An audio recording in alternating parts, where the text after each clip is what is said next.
அனைவருக்கும் வணக்கம். This is science with சாம். அறிவியல் அறிவோம். குவாண்டம் மெக்கானிக்ஸ் லெக்சரை பத்தி பார்த்துட்டு இருந்தோம். லெக்சர்ல என்ன பார்த்தோம் அப்படின்னா, குவாண்டம் மெக்கானிக்ஸோடைய தேவை என்ன வந்திருக்கு, இந்த இயற்பியலின் அடிப்படை தத்துவமே குவாண்டம் மெக்கானிக்ஸ் பார்த்தோம். அதுக்கப்புறமா கொஞ்சம் அதோட மேத்தமெட்டிக்கல் ஆஸ்பெக்ட், அதோடைய கணித தன்மை என்ன, கணிதத்துடைய அம்சம் என்ன அப்படின்னு பார்க்கும்போது அந்த லீனியாரிட்டியை பத்தி நம்ம பார்த்தோம். எதற்காக கணிதத்தை பத்தி பார்த்தோம் அப்படின்னா, எது ஒரு புதுசா ஒரு தியரியை நம்ம எடுத்துக்கிட்டாலும் ஒரு தியரின்றதுக்கு ஒரு ஈக்குவேஷன் இருக்கும். ஒரு புதுசா ஒரு கோட்பாடு ஒருத்தவங்க, நான் இப்ப அறிவியல் சயின்டிஸ்டா இருக்கேன், நான் புதுசா கண்டுபிடிக்கிறேன் அப்படின்னா அந்த கோட்பாடுக்கு ஒரு ஈக்குவேஷன் இருக்கும். ஈக்குவேஷன் இல்லாம பிசிக்ஸ்ல நடத்த முடியாது. அந்த ஈக்குவேஷன் என்ன பண்ணும், சொல்யூஷன் சொல்லும். இந்த தீர்வு, இப்ப நான் ஒரு ஒரு எலக்ட்ரிசிட்டியை பத்தி நான் படிக்கிறேன் அப்படின்னா அந்த எலக்ட்ரிசிட்டியில என்னுடைய ஈக்குவேஷன் வந்து சொல்லணும். இவ்வளவு கரண்ட் இருக்கு அப்படின்னா அதுக்கப்புறம் நான் கரண்ட் வந்து செக் பண்ணும்போது என்னோட ஈக்குவேஷனும் அந்த கரண்ட் கரெக்டா இருந்ததுன்னா அந்த சொல்யூஷன் வந்து கரெக்டா, என்னோட தியரியும் கரெக்ட் அப்படின்றதுதான். அப்படிப்பட்ட தியரி தான் வந்து ஒரு குவாண்டம் மெக்கானிக்ஸ். குவாண்டம் மெக்கானிக்ஸோட அடிப்படை பண்பு என்னன்னா லீனியாரிட்டி. லீனியாரிட்டினா என்ன அப்படின்றத நான் ரொம்ப டீட்டெயிலா லாஸ்ட் இது சொன்னேன். பிக்சரா, அதோட ஈக்குவேஷன்ஸை பத்தி பேசாம பிக்சரா சொன்னேன். இதுல கொஞ்சம் நம்ம டெப்தா போலாம். அதுக்கு ஒரு எக்ஸாம்பிள் பாத்தீங்கன்னா மேக்ஸ்வெல் ஈக்குவேஷன் வந்து ஒரு லீனியர் ஈக்குவேஷன்.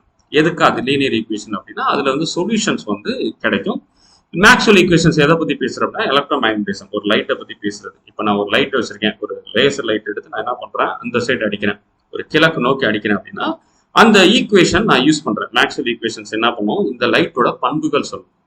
இந்த ஒளிக்குள்ள, என்னோட லேசர் ஒளிக்குள்ள என்ன இருக்கு, எலக்ட்ரிக் ஃபீல்டு இருக்கு, மேக்னெட்டிக் ஃபீல்டு இருக்கு, அதுக்குள்ள சார்ஜ் டென்சிட்டி இருக்கும், அதுக்குள்ள கரண்ட் டென்சிட்டி இருக்கும். இதெல்லாம் வந்து அதை சொல்லும். அதே மாதிரி என்ன பண்றான், இன்னொருத்தன் வந்து என்னைய நோக்கி அடிக்கிறான், மேற்கு திசையை நோக்கி என்னை நோக்கி அடிக்கிறான் அப்படின்னா அவன் ஒரு சொல்யூஷன் இருக்கும். அவன் என்ன பண்ணுவான், மேக்ஸ்வெல் ஈக்குவேஷன்ஸ் யூஸ் பண்ணி மேக்ஸ்வெல் ஈக்குவேஷன் வந்து சொல்யூஷன் பண்ணும். அப்ப அந்த லேசர் ஒளிக்குள்ள இருக்க மின்புலம் என்ன, காந்தப்புலம் என்ன, எலக்ட்ரிக் ஃபீல்டு என்ன, மேக்னெட்டிக் ஃபீல்டு என்ன, எல்லாம் சொல்லும். இப்ப நான் ரெண்டு பேருமே சேர்ந்து நான் ஷூட் பண்றேன், லேசர் நான் ஷூட் பண்ணேன் அப்படின்னா என்னோட ஈக்குவேஷன் யூஸ் பண்ணா என்ன பண்ணா, நான் ஜஸ்ட் ஆட் பண்ணா போதும், எனக்கு வந்து ஒரு சொல்யூஷன் கிடைச்சிடும். இல்லைன்னா நான் ரெண்டையும் நான் மெர்ஜ் பண்ணி நான் ஒரு புது தியரி கண்டுபிடிச்ச புது ஈக்குவேஷன், இந்த பஞ்சாயத்தே எனக்கு தேவையில்லை. என்னோட எலக்ட்ரிக் ஃபீல்டு என்ன, என்னோட லேசர் ஃபீல்டுக்கு என்ன சொல்யூஷன், அதோட லேசர் ஃபீல்டு என்ன, டைரக்ட் ஆட் பண்ணா போதும், அதுவே என்ன பண்ணிடும், சொல்யூஷன் ஆகும். அதனாலதான் வந்து லீனியர் ஈக்குவேஷன் வந்து ரொம்ப ஈஸி. ஸோ ஜெனரலா எப்படி இருக்கும் லீனியர் ஈக்குவேஷன், இதுதான் அந்த L into you equal to 0. இதுதான் வந்து ஒரு ஜெனரல் ஈக்குவேஷன். ஒரு ஈக்குவேஷன் இந்த மாதிரி தான் இருக்கும். இதுக்கு பின்னாடி ஒரு பெருசா ஒரு d square x plus d y square அப்படி இப்படி பெருசா இருக்கலாம். ஆனா ஃபைனலா பாத்தீங்கன்னா ஒரு ஈக்குவேஷன் வந்து இஸ் ஈக்குவல் டு 0. இந்த எல்ன்றது பாத்தீங்கன்னா ஒரு ஆபரேட்டர், யூன்றது பாத்தீங்கன்னா அன்னோன். நான் போன வீடியோல நான் சொல்லியிருந்தேன், நீங்க ஜஸ்ட் ரீகலெக்ட் பண்ணீங்கன்னா ஒரு தியரி என்ன பண்ணணும்னா ஒரு சொல்யூஷன் சொல்லலாம். அந்த சொல்யூஷன் பேர் தான் பாத்தீங்கன்னா டைனாமிக்கல் வேரியபிள்னு சொல்லுவாங்க. அந்த தீர்வை கண்டுபிடிக்கிறது தான் இந்த ஈக்குவேஷனோட நோக்கம். இப்ப இந்த ஈக்குவேஷன்ல எது எனக்கு தெரியாது அப்படின்னா யூ எனக்கு தெரியாது. யூ தான் வந்து அன்னோன். அது நம்பரா இருக்கலாம், இல்லைன்னா ஃபங்க்ஷனா இருக்கலாம். நம்பர்லாம் இப்ப 4, இல்லாட்டா 1000, 1200 இதெல்லாம் நம்பர். ஃபங்க்ஷன் பார்த்தீங்கன்னா சைன் எக்ஸ், இல்லைன்னா காஸ் எக்ஸ், டேன் எக்ஸ் இந்த மாதிரி இருக்கலாம். இதெல்லாம் ஃபங்க்ஷன் இருக்கலாம். இல்லாட்டா ரெண்டு சேர்ந்த மாதிரி இருக்கலாம், சைன் எக்ஸ் பிளஸ் 4. இதெல்லாம் வந்து தீர்வு. இது எனக்கு தெரியாது. இந்த தீர்வை நான் எப்படி கண்டுபிடிக்கிறது, நான் ஒரு ஆப்ரேட்டர் வச்சிருக்கேன். இந்த ஆப்ரேட்டர் என்ன பண்ணுது, என்னுடைய ஃபங்க்ஷன் மேல, என்னோட அன்னோன் ப்ராப்பர்ட்டி மேல சால்வ் பண்ணுது. இதுக்கு நான் 0 கிடைச்சிருச்சு அப்படின்னா அந்த தீர்வை வந்து நான் கிடைச்சிடும். இதுதான் வந்து ஒரு ஜெனரல். இது இப்ப ஒரு ஆப்ரேட்டர்னா ஒரு தெரியாத பொருள் மேல செயல்படுத்துது. அது ஆங்கிலத்திலே நீங்க கத்துக்கோங்க, தப்பு கிடையாது. ஆப்ரேட் பண்ணதுன்னு தான் சொல்லுவாங்க. அந்த ஆப்ரேட் பண்ணதுனால ஆப்ரேட்டர், அதுக்கு வந்து ஈக்குவல் 0 ஆச்சுன்னா அந்த இது பேர் லீனியர். இது பேர் லீனியர் ஈக்குவேஷன். எதுக்கு காரணம் வந்து அந்த ஆப்ரேட்டர் தான் ரொம்ப முக்கியம்.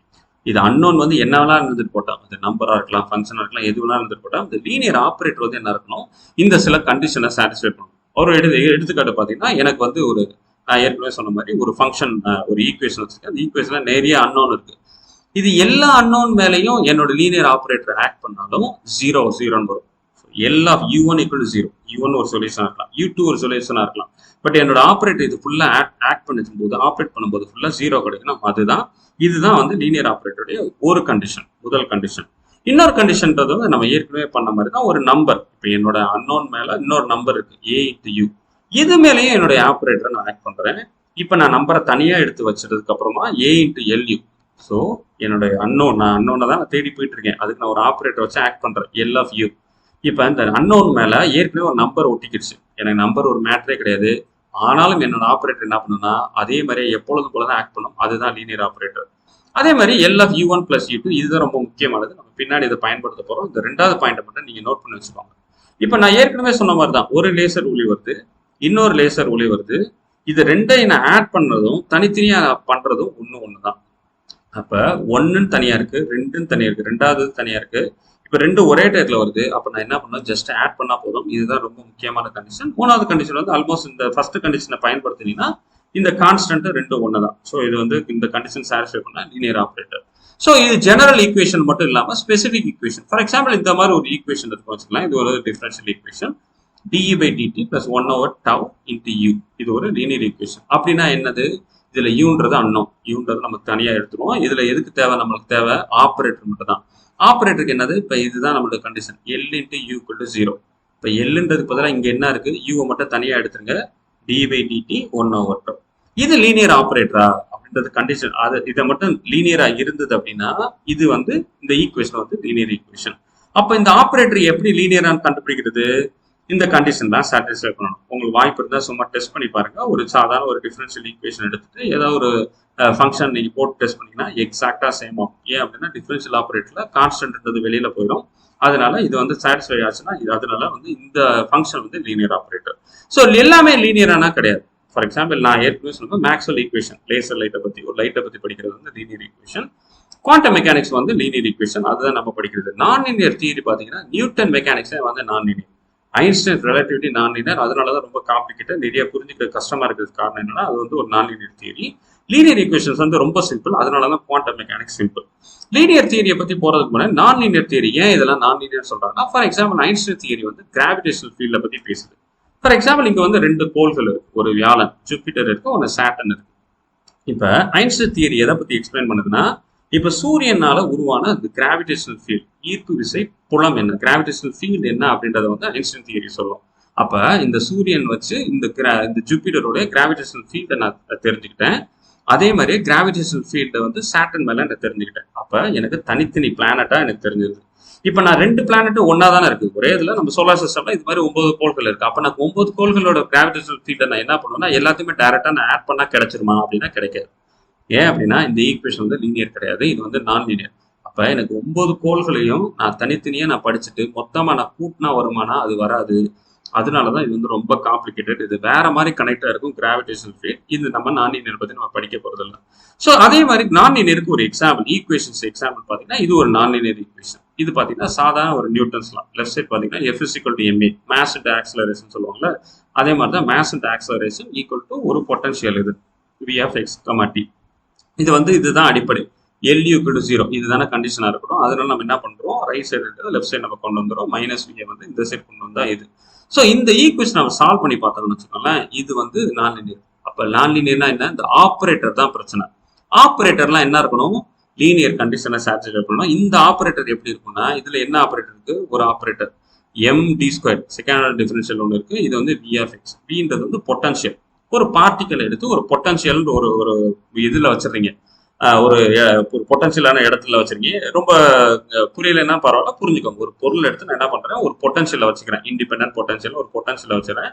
அது ஏதோ ஒரு தாக்கம், அந்த தாக்கத்தை வச்சு நான் பண்ணும்போது எனக்கு இந்த மாதிரி ஈக்குவேஷன்ஸ் பண்ணுது. இந்த பொட்டன்ஷியல் எந்த மாதிரி பொட்டன்ஷியலா இந்த மாதிரி இருக்கும், ஒரு ஜஸ்ட் இது பாத்தீங்கன்னா குண்டக்க மண்டகம் இருக்கு, இதெல்லாம் நான் லீனியர். இன்னொரு எக்ஸாம்பிள் பாத்தீங்கன்னா இந்த மாதிரி, நான் இப்போ ஒரு எக்ஸ்ல இருந்து வச்சிருக்கேன், நான் இன்னொரு இடத்துக்கு போறேன், என்னால கணிக்கவே முடியாது. என்னோட பொட்டன்ஷியல் என்ன பண்ணுது, ஒண்ணு கூடல இல்லைன்னா குறையணும். இது என்ன பண்ணுது, கூடுது, டபக்குன்னு இறங்குது, திருப்பி ஏறுது. இதெல்லாம் நான் லீனியர். இது இது பாத்தீங்கன்னா இந்த ஈக்குவேஷன் பாத்தீங்கன்னா இதுல நல்லா ஈஸியா புரியும். இதுல பொட்டன்ஷியல் பாத்தீங்கன்னா kx². நான் எக்ஸை மாத்துறேன், ஒரு இடத்துல இன்னொரு இடத்துக்கு போறேன், என்னால வந்து டைரக்டா என்னால இது பண்ண முடியல, ஜட்ஜ் பண்ண முடியல, இது டக்குன்னு ஸ்கொயரா போடுது.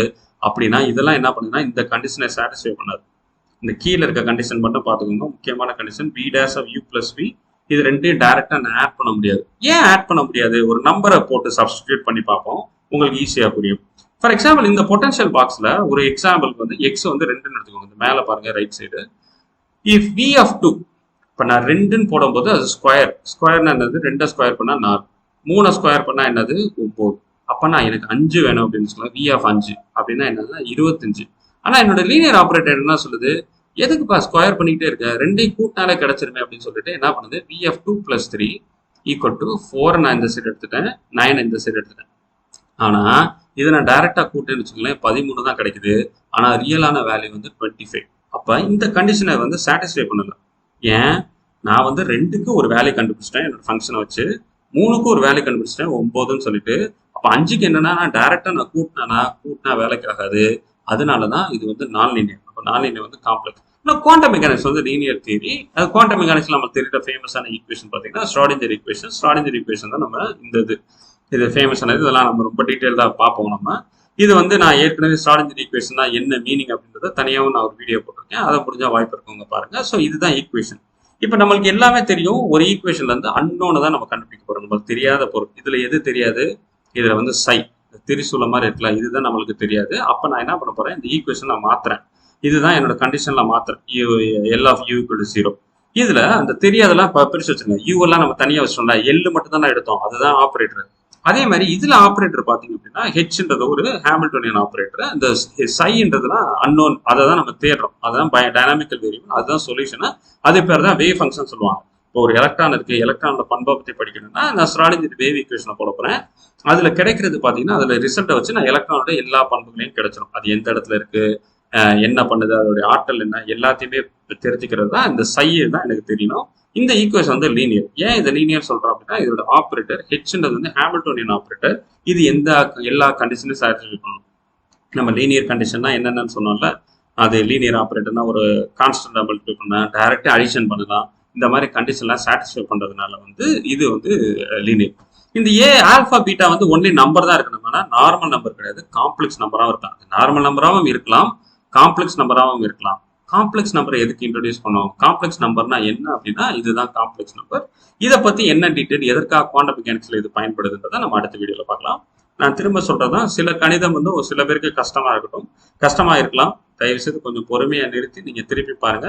இது வந்து அடிப்படை அம்சங்களை தான் நம்ம பத்தி பேசுறோம். இதெல்லாம் புரிஞ்சதுக்கப்புறம் இப்போ லீனியாரிட்டினா என்ன தெரியணும், எதுக்கு காம்ப்ளெக்ஸ் நம்பர்னா எதுக்கு இது பயன்படுத்தலாம் தெரியணும். அதுக்கப்புறமா தான் நம்ம என்ன பண்ணணும்னா குவாண்டம்குள்ள நம்ம நுழைய முடியும். அதனால வந்து அடிப்படை இந்த பேஸ்மெண்ட் நம்ம கொஞ்சம் ஸ்ட்ரென்தன் பண்ணிட்டு நம்ம பின்னாடி வந்து அது கொஞ்சம் பயனுள்ளதாக இருக்கும். மீண்டும் ஒரு சுவாரஸ்யமான அடுத்த குவாண்டம் லெக்சர் வீடியோவில் நம்ம மீண்டும் சந்திப்போம். நன்றி.